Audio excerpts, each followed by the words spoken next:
भगवान श्री कृष्ण द्वारकाधीश ने 16,100 रानियों के साथ विवाह किया था। पर क्यों किया था यह आक्षेप हम सब लगाते ही रहते हैं उनके ऊपर।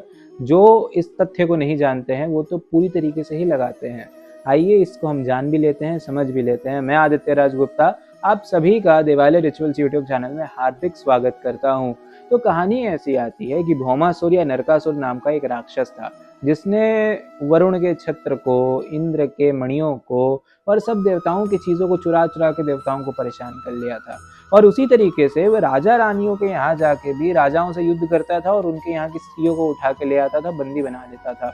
उनके साथ विवाह करने की इच्छा रहती थी उनकी। अब बात ऐसी आती है कि इंद्र एक दिन परेशान होकर श्री कृष्ण के पास चले गए और उन्होंने कहा कि इस नरकासुर से हमें मुक्ति दीजिए, ये बहुत परेशान कर रहा है हमें। श्री कृष्ण सत्यभामा जी के साथ थे। उन्होंने कहा कि हाँ चलिए, आपकी इच्छा को मैं पूर्ण करूंगा। सत्यभामा जी और श्री कृष्ण गरुड़ पे आसीन होकर चले गए प्रयाग ज्योतिषपुर, जो उस समय नरकासुर की राजधानी मानी जाती थी।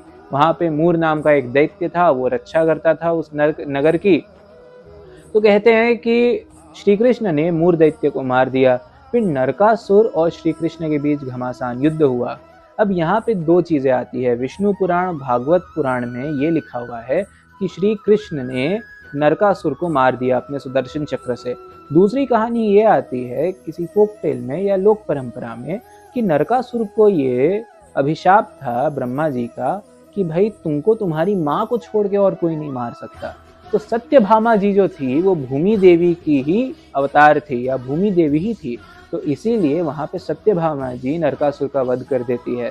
नरकासुर का वध करने के बाद भागवत के अनुसार भूमि देवी आती है, श्री कृष्ण से प्रार्थना करती है और श्री कृष्ण उसके पुत्र को वहां का नया राजा बना देता है।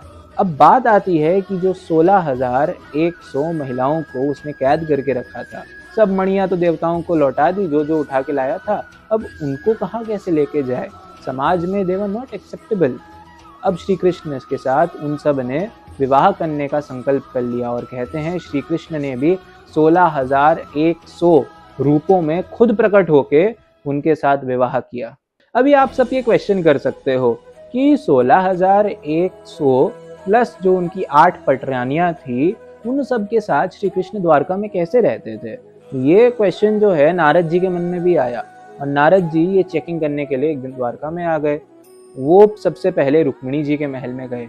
रुक्मिणी जी के महल में जाके वो देखते हैं कि रुक्मिणी जी पंखा डुला रही है और द्वारकाधीश जी जो है वे बिस्तर पे लेटे हुए हैं। नारद जी को आता देखा, द्वारकाधीश जी उठ के आ गए और श्री कृष्ण ने नारद जी का पैर धोया, माला पहनाया, स्वागत किया, जो अतिथि सत्कार होता है सब उन्होंने किया। बाद में वो सत्यभामा जी के महल में गए।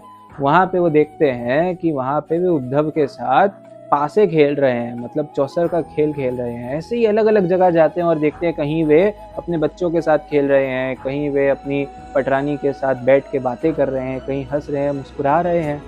श्री नारद जी ने इस दिव्य दृश्य को देख के समझ लिया कि भाई प्रभु की लीला, प्रभु की माया हमारे बस के बाहर है। तो उन्होंने 16,108 रानियों के लिए 16,108 कृष्ण उत्पन्न किए, अपने आप को ही पूर्ण रूप से उनके सामने रख दिया। दूसरी बात यह आती है कि आप बोलोगे क्या हम भी ये कर सकते हैं? नहीं, आप ये नहीं कर सकते। दो बातें आती है। श्री कृष्ण का चरित्र जो है वो सुनने के लिए बना है और श्री राम का चरित्र जो है वे अनुसरण करने के लिए बना है।